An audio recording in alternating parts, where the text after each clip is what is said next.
विसर्जित होने लगी और इसके हम अभ्यासी नहीं हैं। लेकिन ये स्थिति बहुत प्यारी स्थिति है, जितनी बढ़े भगवत कृपा।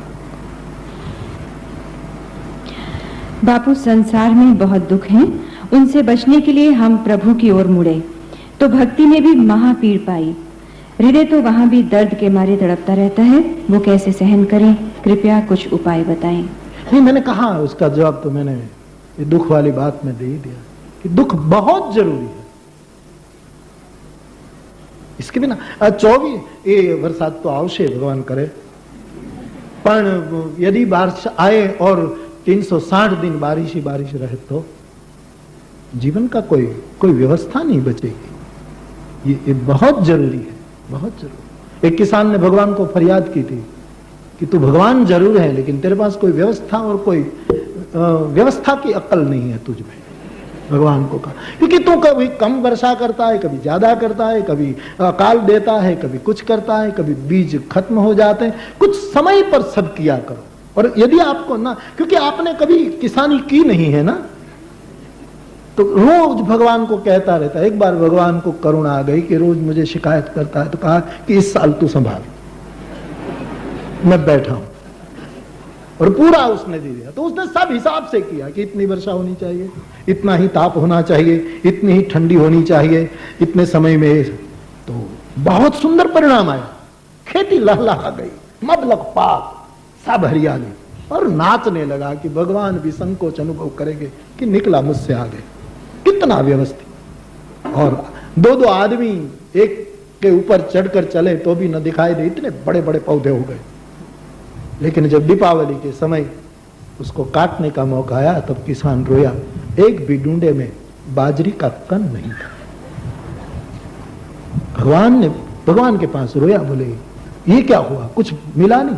बोले ऐसा ही होता है, तू चाहे ऐसे सब कुछ हो तो ऐसा ही होता है। मेरी योजना जो होती है उसमें दुख और सुख ये दोनों होना चाहिए। तो सब ठीक करना चाहे तो वो नहीं होगा। तो दुख, मैं फिर एक बार कहूं, खास करके सत्संगियों को, भाई बहनों को, दुख से जरा भी मत घबराओ। दुख तुम्हारे सुख का आयोजन है, वही तुम्हारे सुख का निर्माता है। और जो निर्माता है उसको गालियां मत दो, वही मंगल भवन बनाए। तो भक्ति में भी, भक्ति तो कोई भी कार्य दुख के बिना होता ही नहीं। कोई भी नया जन्म बिना प्रसव की पीड़ा के हो ही नहीं सकता, संभव ही नहीं। इसलिए भक्ति में भी दुख रहेगा। और इस दुख का जो परम सुख है, ये दुख की भूमिका पर मैंने कई बार कहा कि अमावस्या की रात्रि को इतने तारे दिखाई देते हैं। वो तारे क्या सुबह में संन्यास ले लेते हैं? सब तारे गिरनार चले गए, हिमालय चले गए, सब सबके वहीं के वहीं है। लेकिन सूरज के प्रकाश में दिखाई देते, बंद हो जाते हैं। तो सुख भी दुख की छाया में ही दिखाई देते हैं, उजाले में तो सुख दिखाई नहीं देता। इसलिए दुख बहुत जरूरी है, उसके प्रति दृष्टि बदलो। मेरे बापू, योग मार्ग से साधना करने वालों को स्पष्ट अनुभूतियां, सिद्धियां मिलती रहती है जो उनके लिए संबल रूप हो सकती है। भक्ति मार्ग में किस प्रकार की अनुभूतियों का संबल मिलना संभव है? यदि किसी को अनुभूति नहीं मिले तो कुछ चूक हो रही है, ऐसा समझना चाहिए। योग मार्ग में अनुभूतियां होती हैं, सिद्धियां भी प्राप्त होती हैं, इसको मैं कबूल करता हूं, 100% कबूल करता हूं। लेकिन उसमें खतरा भी है सिद्धि प्राप्त होने के बाद अहंकार का। इसलिए योगियों का पतन होता है। भक्ति मार्ग की अनुभूतियां बहुत है। योग एक तारा है, ठीक से समझ। योग एक तारा है, उसमें एक ही तार है। उसको अब बजाया करो, अभ्यास करते रहो। उसके जो नियम हैं वो करते करते करते वो एक तारा है। लेकिन भक्ति की कई भंगिमाएं हैं, वो तो सितार है। उसमें तो कई तार लगे हुए हैं, कई अनुभूतियां होती है।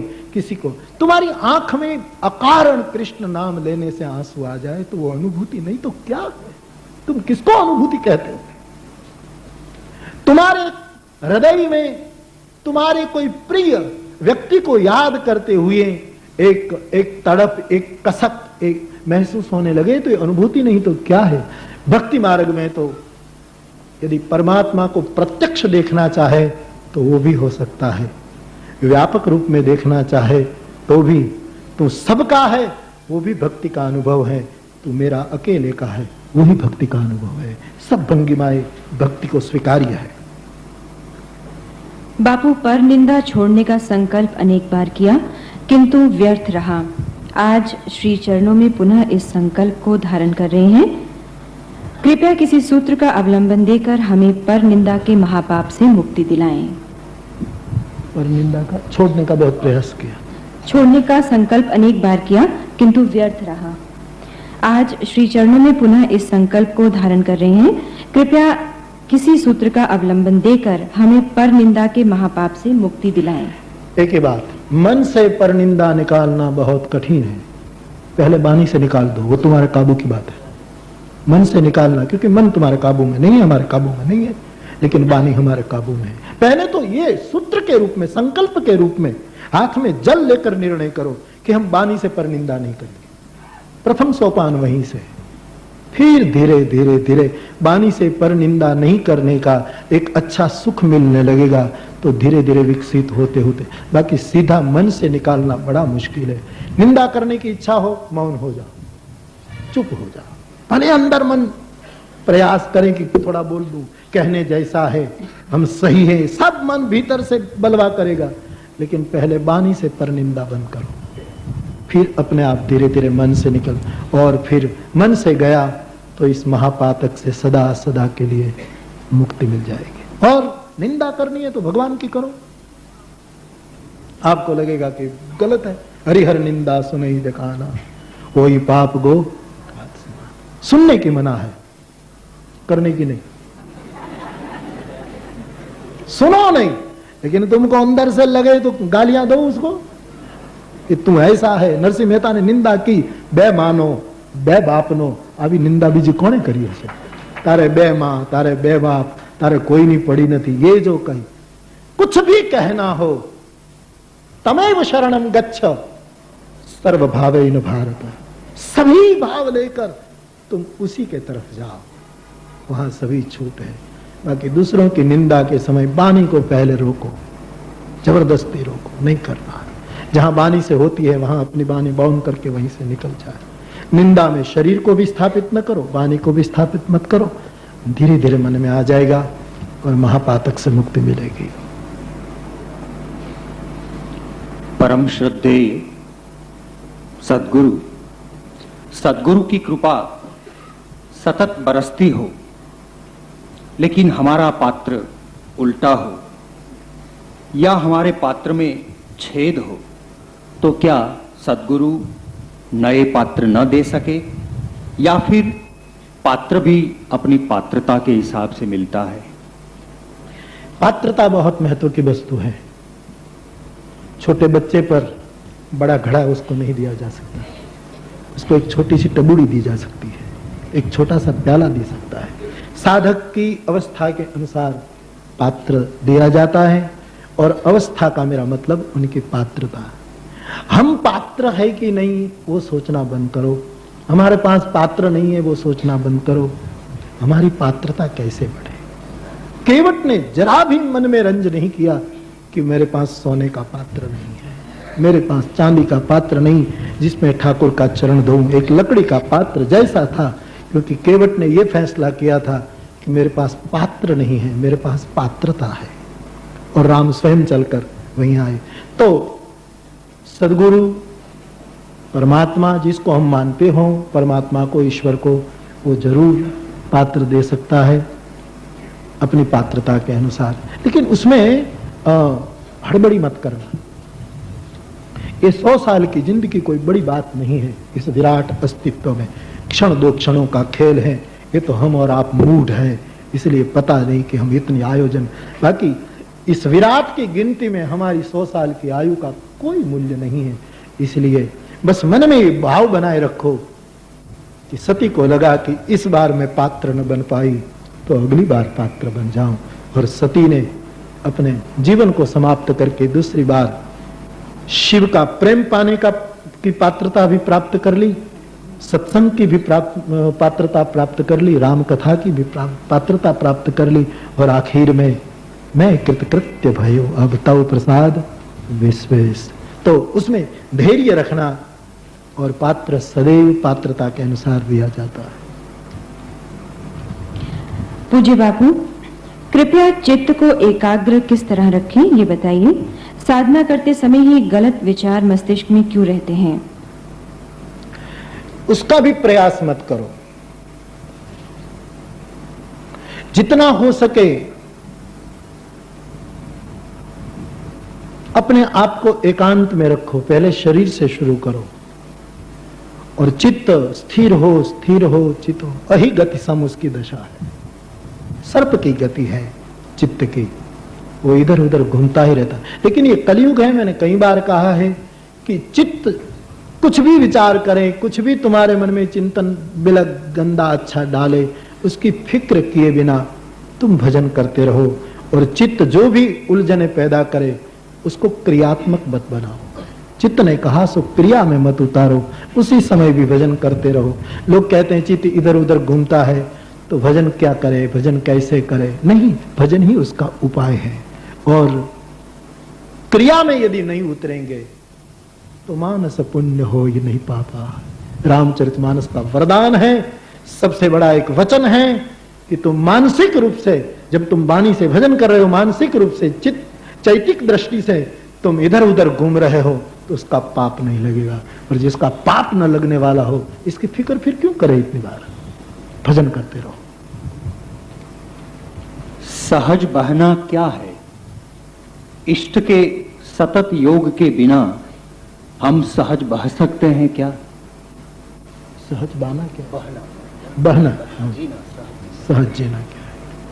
और फिर क्या? इष्ट के सतत योग के बिना हम सहज बह सकते हैं। सहज बहना यानी सब कुछ करते करते करते जब थक जाओ। विश्राम कब मिलता है? जब खूब श्रम कर लो। बिना श्रम विश्राम 2 कौड़ी का है। इसलिए पहले खूब करो, करते चलो, और करते करते लगेगा कि मेरा किया हुआ कुछ नहीं हो पाया। भगवान बुद्ध ने 6 साल, मैंने बहुत बार सुना है बात, बुद्ध के जीवन की आत्मकथा, बुद्ध के जीवन की कथा, 6 साल जितनी साधनाएं करनी हो की, जिस गुरु ने की कही सो की। और 6 साल के बाद एक रात वो थक गए और लगा कि कुछ नहीं हुआ, कोई पंथ नहीं छोड़ा था, और थक करके ऐसे एक बार गिर गए कि कुछ नहीं करना। उसी रात उसको निर्वाण हो गया। यह है सहज। जब बहुत श्रम करने के बाद व्यक्ति सब कुछ छोड़कर विश्राम में चला। मैडम क्यूरी, इसकी बात मैंने, जिसको नोबेल प्राइज मिला, गणित की इतनी बड़ी विद्वान महिला, विश्व की एक बड़ी हस्ती, 3 साल से एक गणित नहीं सुलझा सकी। इतनी बड़ी महिमा जिसकी थी, 3 साल लग गए उसको। लेकिन एक रात थक कर सो गई कि जब होना हो, सपना आया उसको, और सपने में वो खड़ी हुई, टेबल पर गई, जहां वो गणित का हिसाब रखा था वहीं उसने कलम उठाई और सपने में उसका हिसाब उसने पूरा किया, गणित का वो सुलझा दिया। फिर सपने में सब हुआ है उसके जीवन में, और फिर आकर के वो सो गई, सपने में सब हुआ। फिर सुबह जगी और नाश्ता करने के लिए अपने टेबल पर गई तो पहली सुलझ गई थी। उसने सोचा कि घर को अंदर से ताला लगाया था, मेरे घर में कोई आ नहीं सकते, सुरक्षा कर्मी लगे हुए हैं चारों ओर, और मैंने दरवाजा खोला नहीं। और यदि कोई मान लो कहीं से आ भी गया तो जिस पहली को 3 साल में मैं न सुलझ पाई, उसको आगंतुक कैसे सुलझ सकता था? तो ये हुआ कैसे? फिर बहुत गौर से देखा तो पता लगा कि अक्षर तो मेरे लगते हैं। फिर सोचा कि मैं तो उठी नहीं। फिर बहुत याद किया तो उसको पता लगा कि मुझे सपना आया था, सपने में मैं उठी और मैंने जाकर, तो जब थक करके सब छोड़ गया, सभी करीब करीब मेरी समझ में जितनी जितनी महान हस्तियों को उपलब्धि हुई है ऐसे ही हुई है। घटनाक्रम भी अलग है, प्रसंग बिलग है, लेकिन फलश्रुति सबकी एक ही है। तो करते करते करते फिर जब विश्राम में चले जाए और फिर स्वाभाविक हम सब सहज हैं, मूल तो हम सब सहज है, न होते वो कभी नहीं हो सकता। ये पुरुष है, स्त्री कभी नहीं हो सकती, क्योंकि पुरुष है, स्त्री नहीं है।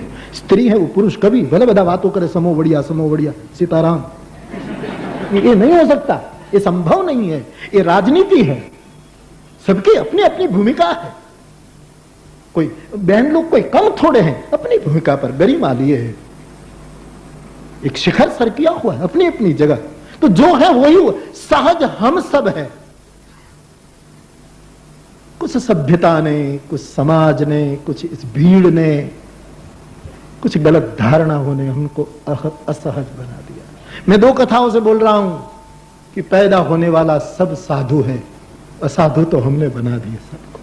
कोई भी बालक पैदा होता है शंकराचार्य बनकर ही पैदा होता है, ईसा मसीह बनकर पैदा होता है, बुद्ध होकर पैदा, उसको हम असाधु बना देते हैं। ये हमारी बुद्धि की वो हो जो हो। तो सहज हम है, अपने कारण कुछ और कारण असहज हो गए, इसलिए श्रम करके विश्राम में जाइए। बालक को दूध पीना कौन सिखाता है? कोई ट्रेनिंग है? कितने दिन में मां का वक्षस्थल का पान करना शुरू कर देता है तुरंत। किसने वो? ये उनकी सहजता है, वो सिखाई नहीं गई है, उसको बताई नहीं गई है, तुरंत दूध पीना शुरू कर देता है। अरे बालक तो मनुष्य का बालक है, मान लो पशुओं को देखिए जिसमें बुद्धि का स्तर बहुत कम, 0 करीब करीब है, कोई कोई प्राणियों में।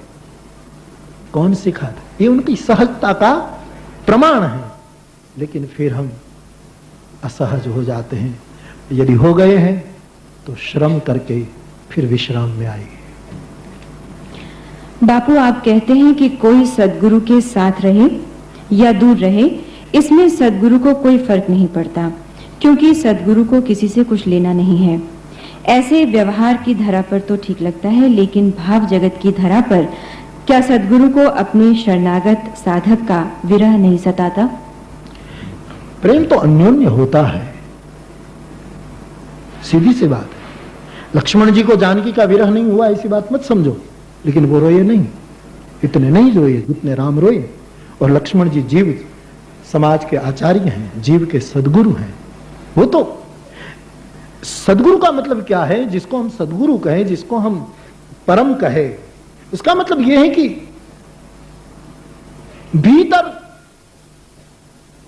दावान सुलगता हो, भीतर ओले पड़ रहे हैं, सोले पड़ रहे हैं, वर्षा हो रही है तो भी किसी को पता न चलने दे, किसी को ख्याल में ना आने दे। तो विरह तो यदि एक जगह होगा तो दूसरी जगह होने वाला है ही। ये पुराना भारत कबूल करता है प्रेम अन्योन्य होता है, और 20वीं सदी भी उसको कबूल करती है, दोनों ओर प्रेम पलता है। इसलिए यदि विरह है तो दूसरी जगह, यहां गोपियों को, ब्रजवासियों को विरह है तो वहां कृष्ण को विरह है। लेकिन कृष्ण को कोई समझ नहीं पाता, कोई देख नहीं पाता, तो प्रेम और विरह तो अन्योन्य रहता है। पूज्य बाबू, संत की रुचि क्या है, प्रसन्नता क्या है और सेवा क्या है? संत की कोई रुचि नहीं होती, संत सदा प्रसन्न होता है। और तीसरा क्या? सेवा कैसे? संत की क्या सेवा हम करें? संत हमारी सेवा करता है, हम और आप संत की क्या सेवा करें? मैंने दो कथा में कहा है कि कोई किसी सदगुरु के चरण की सेवा करता हो तो लगता है कि उसको चरण सेवा मिली, लेकिन वस्तुतः तो सदगुरु उसकी चरण सेवा कर रहा है। संत की क्या सेवा कर सकते हैं? भगवंत को भी लाइन में खड़ा रहना पड़ता है, वहां उनकी कौन सेवा कर सकता है? तो और फिर भी यदि सेवा आप कहें तो फिर आज्ञा सम सुसाहिद सेवा, आज्ञा के समान कोई सेवा नहीं। इसलिए इसको मैंने फिर बहुत शब्द को मेरा ख्याल करना, इसलिए मैंने जानबूझकर शब्द का प्रयोग किया है कि आज्ञा ही वरदान है। सदगुरु कहे कि तुम खा लो तो ये तुमको खाने को नहीं कहा है, तुमको वरदान दिया है। सदगुरु कहे कि तुम चलो यहां से जाओ तुमको ये, तो ये आज्ञा ये वरदान है। तो आज्ञा के समान कोई सेवा नहीं।